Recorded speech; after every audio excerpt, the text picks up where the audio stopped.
The San Francisco 49ers are expected to target Washington Commanders free agent defensive tackle Jonathan Allen. Now, Jonathan Allen was recently just released by Washington as they were ultimately unable to come to a trade with another team, and so they end up releasing him. I think teams felt like they could probably get him on a cheaper deal. He was making $17 million in San Francisco. When they made that Deebo Samuel trade last week, they had interest in Jonathan Allen. According to multiple reports, when that trade went down, San Francisco and Washington had discussions about possibly including Jonathan Allen in that trade. But as we know, ultimately, San Francisco just goes with the 2025 fifth round pick from Washington. And defensive tackle is clearly a need for San Francisco. They just cut Javon Hargrave. They're expected to actually cut Javon Hargrave when the new year kind of begins or during the tampering period anyways. And we already knew that, John Lynch had told us that at the end of season press conference, with Kyle Shanahan after the season. And so if you look at San Francisco's defensive line, though, at the defensive tackle position specifically, you have Malik Collins, Jordan Elliott, Kalia Davis, Evan Anderson. That's not going to cut it. All those guys to me are depth guys, rotational guys. They need starters. San Francisco does not have that currently at the defensive tackle position. And so it makes a lot of sense why Jonathan Allen is someone that they have interest in. Now, we'll see what the price is going to be if they land him. How much are they going to pay him? What's the deal going to be for how many years? Jonathan Allen's 30 years old. I feel like he's been on the decline. Hasn't been best at the run defense as he used to be pass rush as well. But he was dealing with a torn pectoral muscle. So I think that's possibly also why he wasn't doing great. And then kind of in the playoffs, he was doing pretty solid for them. So at least you have that to kind of show and to see why, again, San Francisco would be interested in him. But even the year before that wasn't great, but it could just be, defensive coordinator, regime change, for the Washington Commanders. They were just going through, tough times overall as a team. So maybe that's kind of what it was. Being on a winning team, when you start winning, that also motivates guys more. So that could be a factor too. But I'd definitely be happy if San Francisco adds him because, there aren't too many great defensive tackles in free agency. I think a lot of them are more depth guys.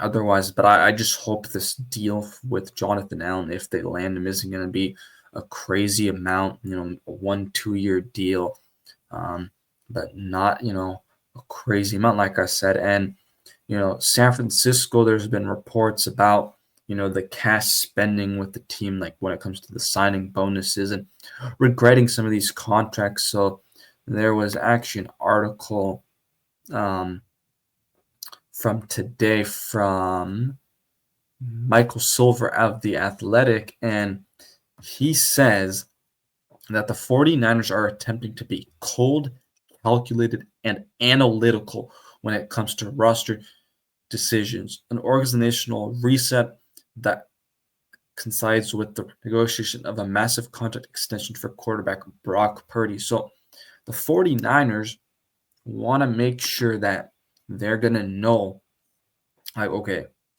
this is how much we really are going to spend on this guy.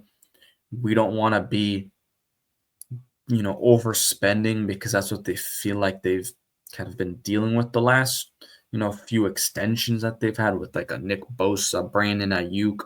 I'm sure Christian McCaffrey, because he was hurt really for most of the year this last year. So it's just San Francisco wants to be smart about where they're, giving money out to, who they're giving money out to, because, the best ability is availability. And if your guys are not going to be on the field why would you want to pay them, And so San Francisco wants to make sure, that they're going to get the best return on investment ultimately. Now, yes, injuries, happen. It's just part of the sport, but you can't have guys be missing a lot of games, right?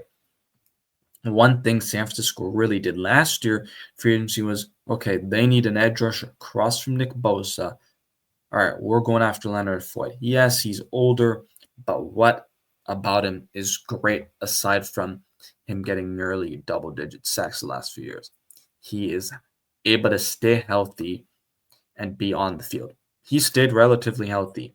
I think it was the preseason, it might have been where he got a little bit banged up, or training camp, but then he was fine. And it took him some time to get going. At first, it was like, this looks not like a great signing, but then he started, playing better. And I think that was just, new system, new defense, and the lack of Nick Sorensen's just overall defense. This defense was just horrendous for San Francisco ultimately. So I think if San Francisco does keep Leonard Floyd, because there's been a report from Matt Mayoko, go check out that video about how he could be a possible cap casualty. So, San Francisco with the Robert Saleh probably are going to hopefully have a better defense. But again, they need to make moves here in free agency, maybe the trade market, the draft for sure as well. They're trying to get younger. That is something John Lynch had said in the press conference at the NFL Scouting Combine, that we need to get younger.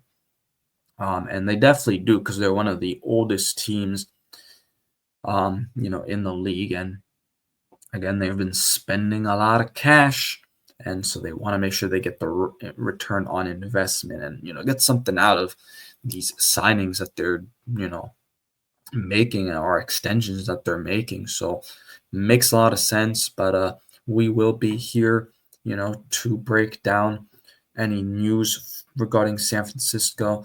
But yeah, they definitely need to add to this defensive tackle room, because right now it's Malik Collins, Jordan Elliott, Clay Davis, and Evan Anderson, which are fine as rotational pieces, but they definitely need to go out there and improve the defensive tackle starting position and get back to a rotation. That's going to definitely help. Guys also stay healthier, is they're having to play so many snaps. It's like, if they know, okay, I'm going to be out, coming back in, just, fresh legs. That's what San Francisco did so well, right? In, what was it, 2019, 2020. That's ultimately why they made the Super Bowl. Yes, they hadn't won it, unfortunately, but it's because of how dominant that defensive line was, and, the run game as well offensively. But when it comes to defense, that defensive line was just dominant, and San Francisco needs to really go back to that. That was under Robert Saleh as well. So definitely going to be interesting to see what San Francisco does. The legal tampering period does begin on Monday, so turn those notification bells on, subscribe to the channel, like, and let me know your guys' thoughts down below. Peace out. Let's go Niners.